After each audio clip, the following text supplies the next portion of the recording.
Kali ini aku akan menceritakan cerita film yang berjudul Jennifer's Body, yang dirilis pada tahun 2009. Film ini menceritakan tentang sahabat, yang salah satu dari mereka bertingkah sangat aneh. Apakah yang sebenarnya terjadi? Tanpa berlama-lama simak cerita berikut dan selamat mendengarkan. Film diawali dengan diperlihatkan seorang wanita cantik bernama Nidi. Nidi ditahan di rumah sakit jiwa karena memiliki masalah mental dan juga cepat marah. Selama di rumah sakit jiwa, Nidi kerap kali melukai para perawat dan penjaga di sana, sehingga dirinya juga sering dimasukkan ke ruang isolasi. Lalu sebelum sakit dan dimasukkan ke rumah sakit jiwa, Nidi adalah seorang wanita kutu buku yang sangat pintar. Walaupun pintar, Nidi juga sering dianggap sebagai wanita aneh oleh teman-temannya di sekolah. Nidi tinggal di sebuah kota kecil bernama Devil's Kettle. Ia memiliki seorang pacar yang bernama Chip, dan juga sahabat yang bernama Jennifer. Jennifer seorang wanita cantik dan juga seksi. Jennifer dan Nidi ini telah bersahabat sejak mereka kecil hingga sekarang. Mereka ini seperti saudara kandung hingga membuat teman-teman sekolah mereka menganggap mereka berdua adalah pasangan lesbi. Suatu hari Jennifer ngajak Nidi ke sebuah bar yang bernama Melodyland, di mana sebuah band favorit Jennifer akan tampil. Malamnya mereka berdua akhirnya sampai di bar itu, dan terlihat mereka berdua ngobrol dengan vokalis band itu. Saat Jennifer pergi untuk mengambil minuman, Nidi lalu mendengar percakapan dari anggota band yang mengatakan bahwa Jennifer sudah tidak perawan. Nidi yang kesal kemudian menghampiri anggota band itu dan berkata, bahwa Jennifer masih perawan katanya. Setelah Jennifer datang, Nidi lalu mengatakan padanya bahwa anggota band itu adalah orang jahat. Kemudian saat konser berlangsung, semua berjalan normal seperti biasa. Di sini Jennifer terlihat sangat senang karena dapat melihat band yang dia suka secara langsung. Tiba-tiba Nidi melihat ada api yang muncul di atas panggung. Melihat itu Nidi dan Jennifer langsung lari keluar dari dalam bar. Sesampainya di luar, mereka berdua dihampiri oleh vokalis band itu, yang mengajak Jennifer untuk masuk ke dalam mobilnya. Nidi berusaha menghalangi sahabatnya itu. Namun Jennifer bersikeras untuk pergi dan memberitahu Nidi untuk diam dan tidak ikut campur dengan urusannya. Nidi pun khawatir dengan Jennifer, karena dia merasa band itu bukan orang yang baik. Kemudian sesampainya di rumah, Nidi menelpon pacarnya yang bernama Chip, yang mengatakan tentang kejadian kebakaran di bar, dan dia juga bercerita kalau Jennifer telah pergi bersama vokalis band itu, dan membuatnya sangat marah dan juga khawatir. Tiba-tiba terdengar suara orang yang datang ke rumah Nidi. Dia ketakutan kemudian mengecek siapa yang datang. Ternyata yang datang ke rumahnya adalah Jennifer. Di sini Nidi merasa aneh dengan sahabatnya itu, karena tubuhnya dipenuhi darah dan wajahnya terlihat pucat. Saat di dalam rumah, Jennifer terlihat makan daging mentah dari kulkas. Setelah makan, Jennifer malah muntah cairan hitam seperti oli yang sangat banyak. Nidi yang melihat hal itu pun menjadi sangat kaget.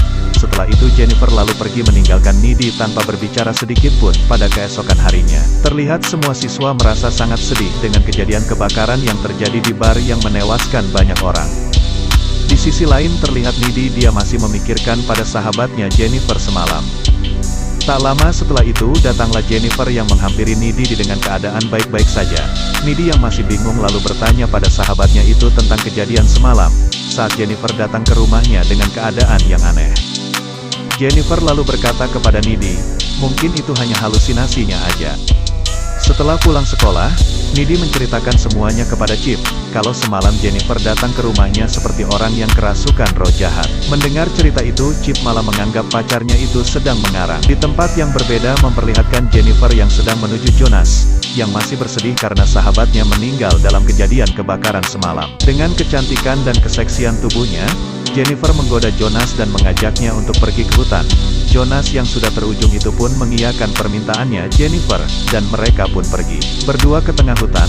Sesampai di tengah hutan, Jonas yang sudah terujung pun berpikir bahwa mereka berdua akan melakukan pagelaran budaya atau bermata-mantap. Namun di sini Jennifer berubah menjadi sosok yang menyeramkan, yang kemudian memakan Jonas. Seorang guru mendengarkan Jonas, kemudian berpikir bahwa Jonas sedang meluapkan kesedihannya. Guru itu pun langsung bergegas pergi menemuinya. Sesampainya di hutan, guru itu kaget dengan kondisi Jonas yang sudah tewas dengan keadaan yang sangat mengenaskan. Terlihat tubuh Jonas tercabik-cabik dan isi perutnya keluar. Setelah membunuh Jonas, terlihat wajah Jennifer bertambah semakin cantik dan semakin aduhai. Scene pun berpindah ke Chip yang sedang menelpon Nidi untuk bertemu dan membicarakan tentang kematian Jonas yang sangat mengerikan itu. Nidi pun kaget dan berkata kalau kejadian buruk yang terjadi di kota ini bukanlah suatu kebetulan. Sebulan setelah kejadian kebakaran dan juga kematian Jonas, terlihat tubuhnya Jennifer semakin rusak, dengan rambutnya yang rontok juga wajahnya sangat pucat. Pada saat pulang sekolah, teman Nidi yang bernama Colin mencoba mengajak Jennifer untuk pergi berkencan, dan awalnya Jennifer menolak. Namun setelah Nidi berkata kepada Jennifer bahwa Colin cukup tampan, kemudian Jennifer mau diajak kencan dengan Colin. Malamnya terlihat Colin yang sedang menuju rumah Jennifer untuk berkencan dengannya. Anehnya tempat yang didatangi terlihat seperti sebuah rumah kosong yang tak berpenghuni. Sampailah Colin rumah Jennifer.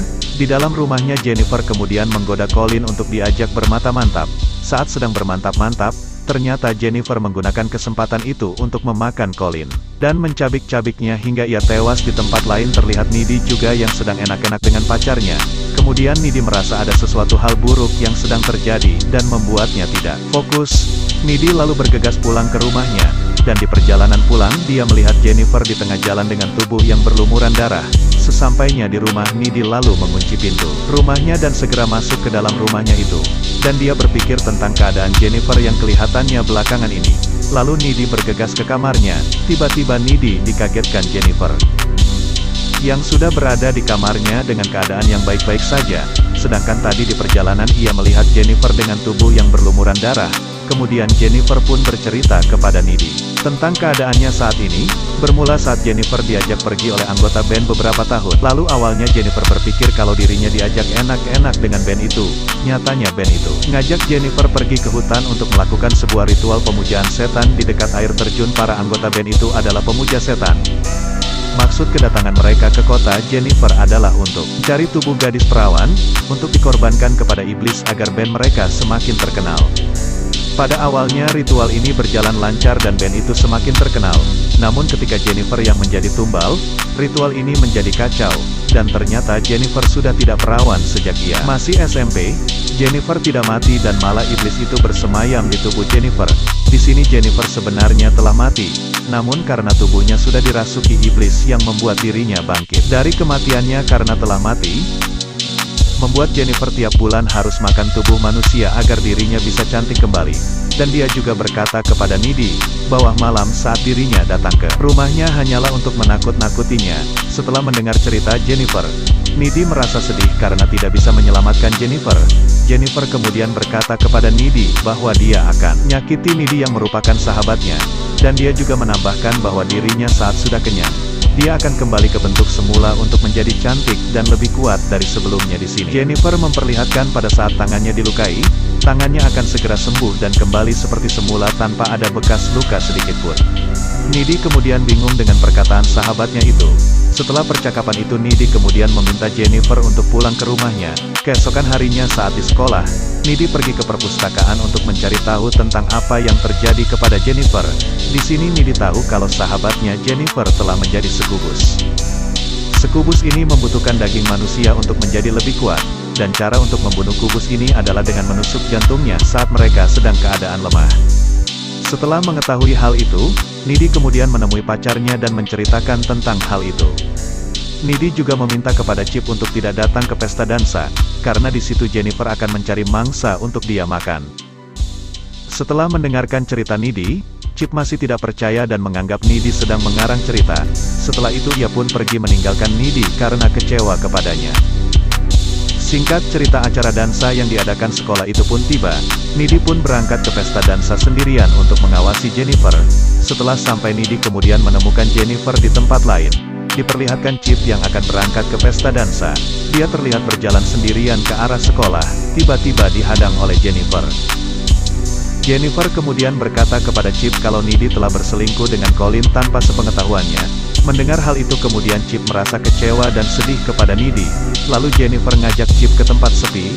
Sesampai di sana Jennifer langsung melemparkannya ke dalam kolam untuk dia makan. Nidi yang berada di pesta dansa merasakan kalau kekasih Chip sedang dalam bahaya. Kemudian bergegas ke rumah Chip. Namun ibunya mengatakan bahwa Chip pergi ke pesta dansa tadi. Mendengar hal itu Nidi kemudian berlari dan mencoba mencari tahu keberadaan Chip. Tak lama kemudian Nidi berhasil menemukan Jennifer yang sedang melekat tubuh Chip. Nidi melihat hal itu, langsung berusaha menyelamatkannya. Singkat cerita, Jennifer yang lengah kemudian ditusuk oleh Chip dan membuatnya terluka dan berlari meninggalkan mereka.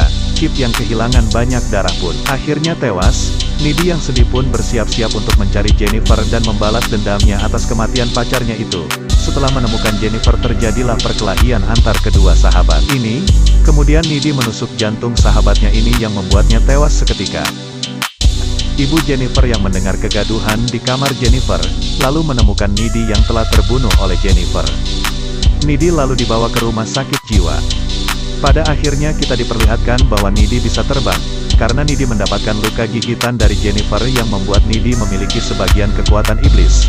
Needy pun menggunakan kekuatannya itu untuk keluar dari rumah sakit jiwa. Setelah itu Needy mencari anggota band di awal film tadi, dan membunuh seluruh anggotanya. Dan film pun selesai.